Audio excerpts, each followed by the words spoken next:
haujui kesho yake itakuwaje. Usimbeze mtu vile alivyo leo, maana haujui kesho yake itakuwaje.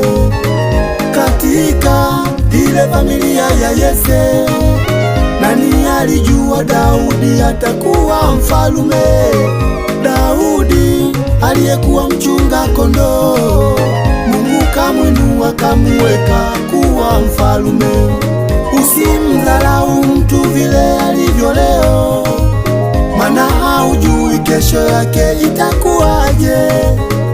Usimbeze mtu vile alivyo leo, maana haujui kesho yake itakuwaje. Katika ile familia ya Yese, nani alijua Daudi